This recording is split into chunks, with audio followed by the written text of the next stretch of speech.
We were all shocked when McLaren announced they would be cutting short Daniel Ricciardo's contract. Sure, he hadn't been very good this year, or last, but it's Daniel Ricciardo, the most loved driver on the grid. You can't just cut him free like that. As it settled in and we really started to think about it, it made sense for McLaren, and we realised there was probably nowhere for him to go at the moment for a race seat. In steps Red Bull, with what could be the perfect role for Daniel, and an opportunity that he couldn't turn down.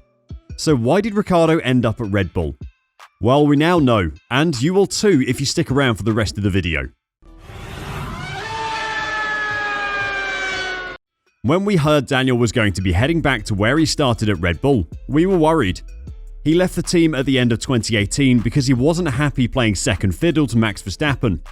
Coming back 4 years later to be his third or maybe even fourth fiddle seemed madness. This wasn't just a step back, it was a marathon in reverse. But since signing on with Red Bull, Daniel has revealed why he made the choice to go back to the team that gave him his chance in Formula 1. Early reports on the details of the deal implied that he would be an advertisement piece, travelling with the older Red Bull cars to perform at city street shows and look pretty in front of the cameras and fan meets. He was apparently going to be a reserve driver as well, but that just involves sitting at the back of the garage trying to look interested, something Daniel is far too qualified for. The Aussie revealed how Red Bull quickly laid to rest concerns that he would be travelling back in time next season though. The Australian will serve as the backup option for Red Bull in 2023 after parting company with McLaren. Far from being the rookie that he was when he last served in a reserve capacity with Toro Rosso in 2011, Ricciardo's role will reflect his experience level. Obviously, on both sides we were clear, and I didn't need to say it, Ricciardo told the Beyond the Grid podcast. They said, "Look, we appreciate where you are in your career and how many races you've done. You're not going to be going back in time, standing in the back of the garage and just being a bit of a fly on the wall. Daniel's plan involves a return to the grid in the near future, and a year essentially being a piece of furniture in the Red Bull garage would not have helped that." He continued by saying, "Yes, I'll be involved. If I want to attend some debriefs, I will. I'll do some simulator work, but I would say it's as much, for now, a marketing role as it is a driver position." This is why Ricciardo re-signed with Red Bull. They offered him the chance to be at the track and be a part of what is happening at the team. Despite his recent poor performances, he's an extremely experienced driver who will have a lot to offer Red Bull and AlphaTauri in terms of simulator work and development feedback. Also, if a driver did become sick or injured, having an 8-time Grand Prix winner as backup is definitely not a bad thing. He did admit that at least part of his job will be on the Red Bull Entertainment Tour. Red Bull completes a large number of events each year, with David Coulthard often on hand to wow the fans with high-speed runs and donuts, duties that he's likely to share with Ricciardo moving forward. "I think with the sport growing as it is, they also see how I could be a good advocate for them as a brand, as a team and all that," added Ricciardo. "So it'll be a mix of driver duties, in terms of the sim and that, but also where I could definitely contribute as well is also my experience.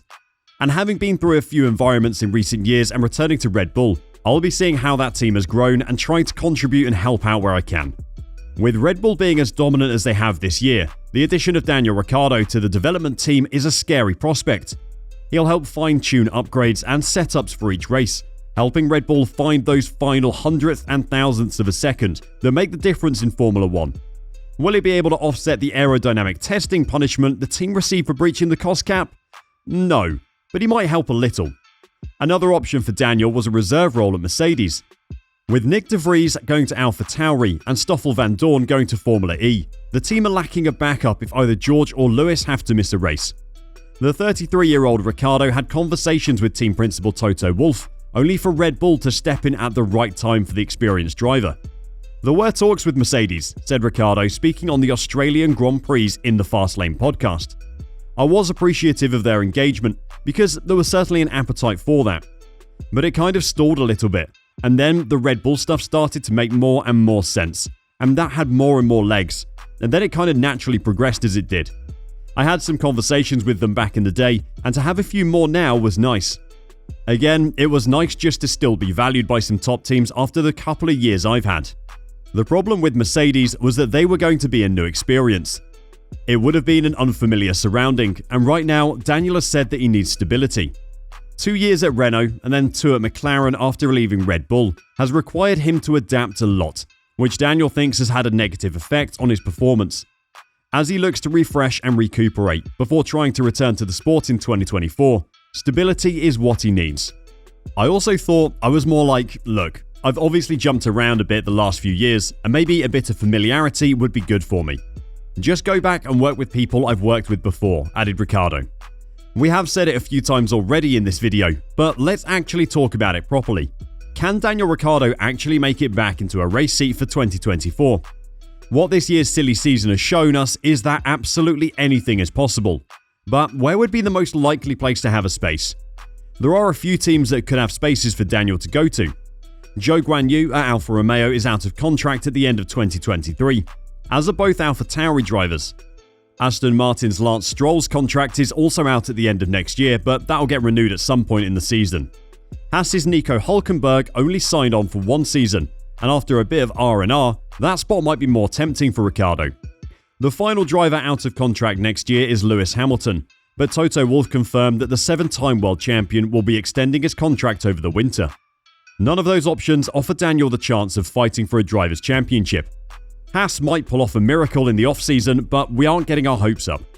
Wherever he ends up though, his former boss Zak Brown thinks that going to Red Bull for a year will give him the best chance of returning to the grid in 2024. While some have questioned whether Ricciardo has taken the best route to keep himself in the limelight, McLaren CEO Brown believes that it could offer him an immediate chance to show he still has what it takes to win in Formula 1.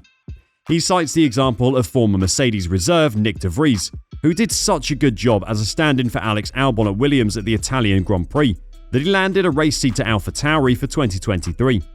Look at what happened with Nick with one good session, said Brown. All of a sudden, he became hot property. So if one of those guys at Red Bull couldn't race for some reason, and he, Ricciardo, hopped in, and all of a sudden he took that car to where it is now, it can just turn on a dime. Asked if the chance of a Red Bull outing was better for his prospect than having taken up a full-time seat with Haas, Brown said, "It's hard to tell. In one sense, if you go to Haas and then you give it to Magnussen, that's one way to kind of get back on the radar. The other is a Red Bull driver gets COVID. You're in a race-winning car. You go out to win the race and you're back on the grid. I think it's hard to say which will create the best opportunity."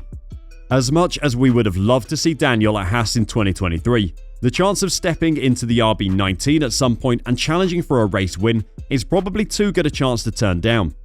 Most importantly though, this year is going to give Daniel a chance to get his head straight, get back to 100%, and grow his desire to compete back to where it should be. Nothing is guaranteed yet, but if Ricciardo plays his cards right, expect a triumphant return for everyone's favourite Aussie in 2024. Did Daniel make the right decision? And can he really make a return in 2024? Let us know your opinion in the comments down below, and until next time, drive safe and bye for now.